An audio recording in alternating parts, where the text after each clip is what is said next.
Hi everybody, my name is Morgan, also known as Angel004, and today I'm going to show you how quick and easy it is to make demos in Hookpad, an amazing tool made by Hooktheory. I'm then going to export some chords and some melody to a few other producers and see how they reimagine the chords and melody in their own style. Okay, I'm on Hooktheory's website. I'm going to open Hookpad, so we'll just start dropping chords in and see what happens and see what sounds good. I love that. Let's keep going. I'm going to go ahead and try to create a little bit of a melody. I'm just going to keep this looping and export it like that and see what I can come up with and what the other producers come up with too.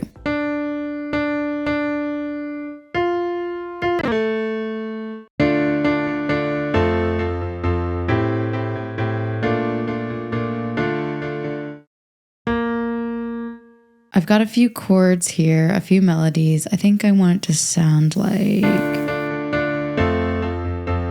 maybe another note there.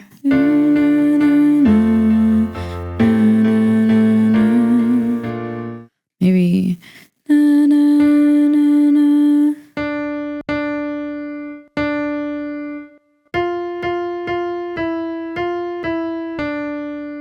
okay, I love the way that sounds. That's awesome.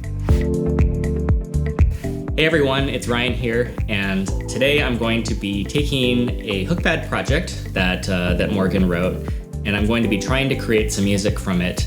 Hi, my name is Dennis, and I'm the audio engineer from Hookpad. I'm also a songwriter and producer from Munich. Now let's listen together to Morgan's song.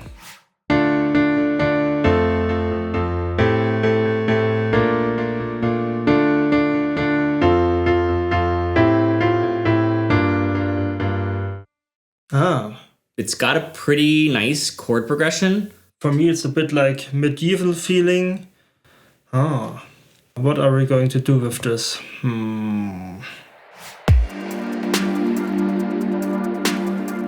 Before I go into DAW, I'm going to stay a bit in Hookpad and make some modifications. I think I'm going to get rid of all the repetitions for now. Without the repetitions, I can be a bit more creative. There's just more freedom with sounds. I'm going to get rid of all the seventh chords. I'm not the greatest fan of those. Yeah, I think this is something I can work with, so let's export it to MIDI. I think we might fiddle around with this a little bit just with the rhythms, because right now all the melody is just basically these quarter notes. The joy of writing music is finding the little parts that really speak to me. I'm gonna pitch this up just a little bit. So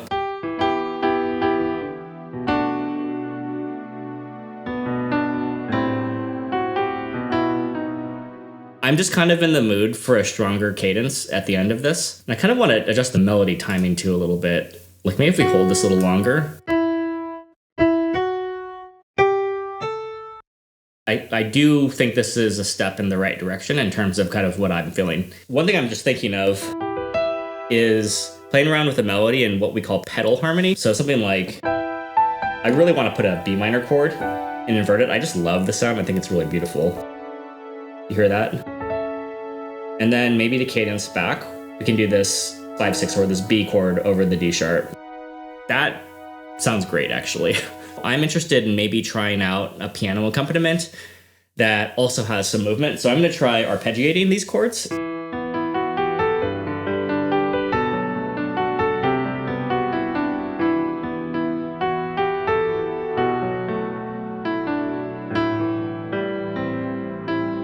Something like that. This is a total video game music move here. We're here.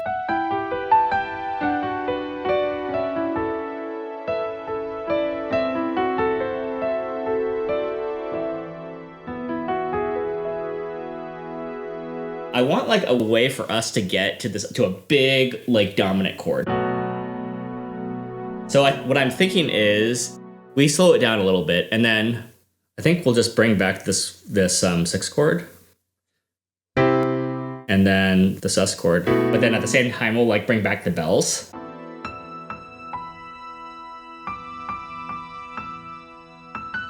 And then here, I think what we'll do is we'll bring in like some strings or something and do like a big 6 chord.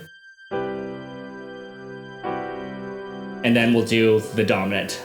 And then like we'll get really loud, and then that will like go right into our little rolling.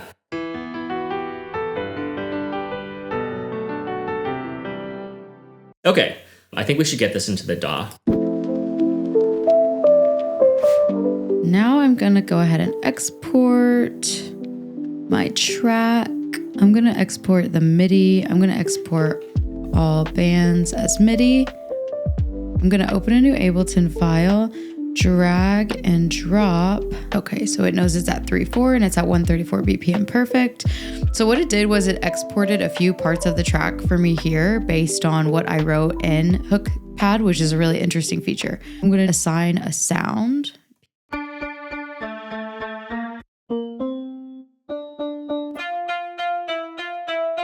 So from here, I'm gonna take all of my MIDI tracks in Ableton and make something out of it. And I'll show you all what comes out.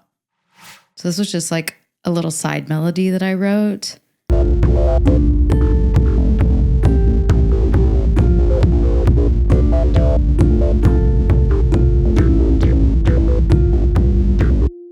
So now that I have a template of something down, basically I took the chords, I put them in here. I went ahead and recorded my vocals to the melody that we made in Hookpad. So right now I want to play what I wrote with you all.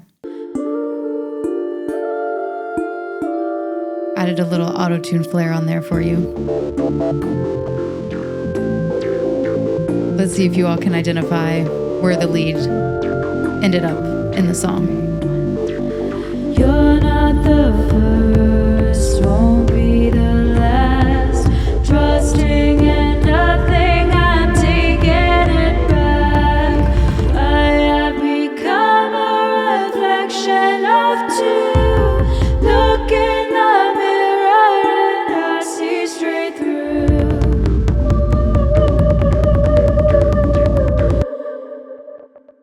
And there we have it. I went ahead and finished my song. Now let's go see what everyone else comes up with.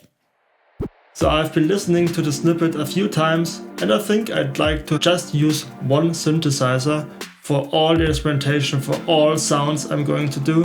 And I think the perfect one to achieve this with could be Omnisphere from Spectrosonics. Okay, so I've been producing for a while. I thought I'll just show you a first glance of what I did. I have created like a pad sound, which I called Choir Limber, with some effects on it, and a voice choir with some rising sounds. Together sounds like this. And I combined it with samples which were made of water bowls, which are great together with the Choir Limber.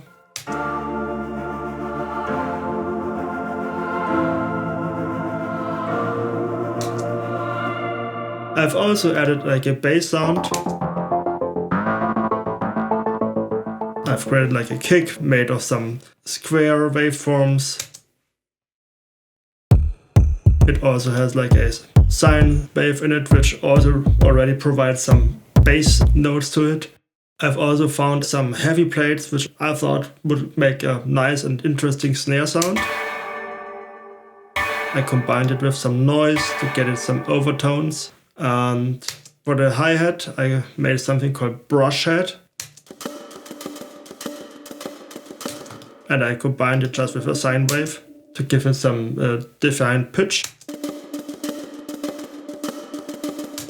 So my drums are sounding like this at the moment.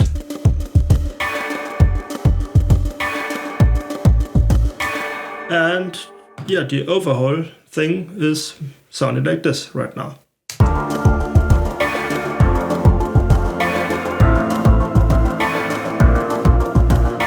I think I'm pretty much finished with all the different sounds and instruments I wanted to have in my project. I added a lead voice here, which is like a combination of different sounds. I started with a flute, combined it with a guitar sound, and then I added a detuned synthesizer, and I found this nice bouncing piano string sound. I've also layered them with some bells. and like a very vibrant synthesizer sound.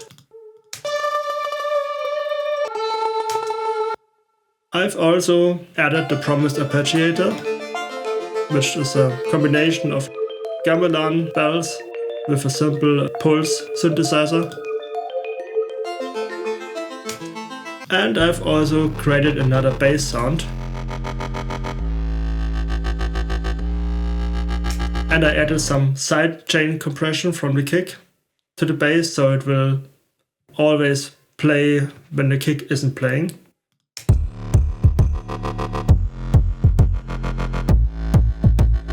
So my overall status sounds like this.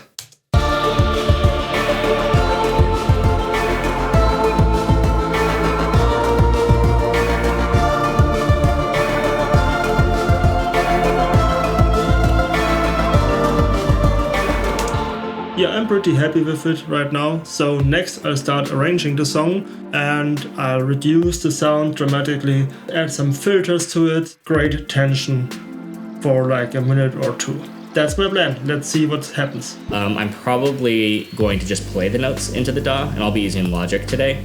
And we're gonna start with this intro melody theme. I've chosen these bells, which I think sound pretty cool. So let's give this a shot.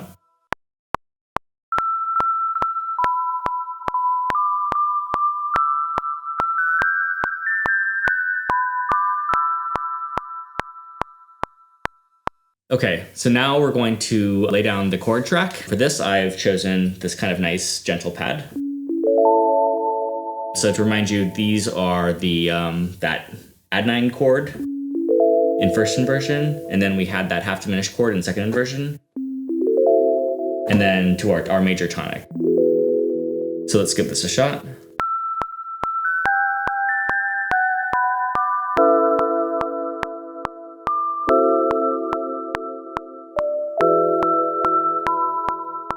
This is going to be a little tricky, but we're going to lay down that moving piano section in the center.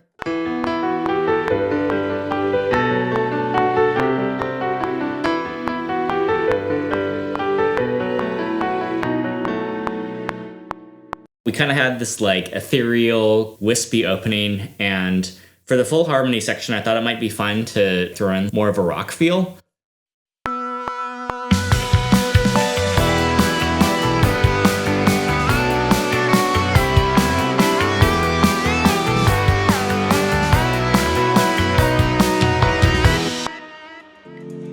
So yeah, I'm gonna kind of refine this a little bit, and we'll see you all in a little bit when we have our fully produced songs and we can listen to each other's tracks. All right, see you soon.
Ooh, that was so pretty. It was like film score. That was like, it was like Lord of the Rings film score. No, Harry Potter. I realized that bell is like a total Harry Potter thing. Yeah. Yeah, Harry Potter. That's definitely true.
Wow. That was pretty sweet.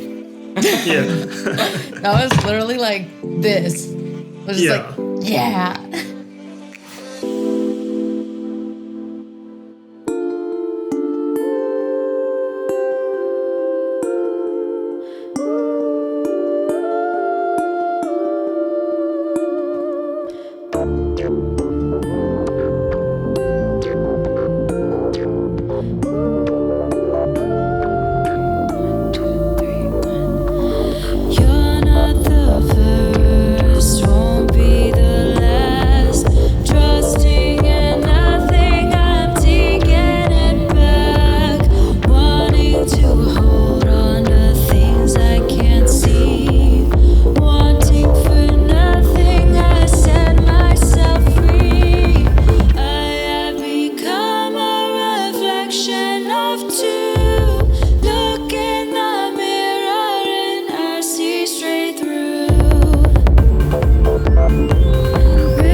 Wow, that was awesome.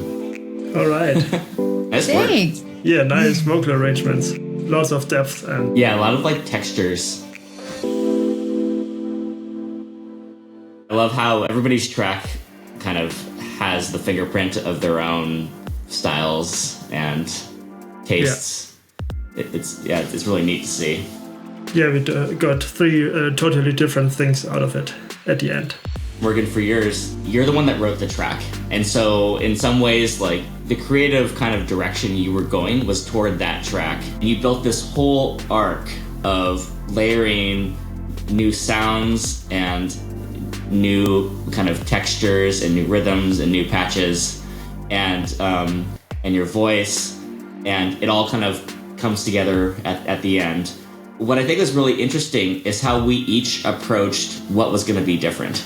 For me, like the first place that I went was taking the melodic theme and reimagining it harmonically and taking it kind of on a journey through different chord progressions and different harmonic spaces. Dennis's approach, he took it in a lot of different ways with different styles, with his breakdowns.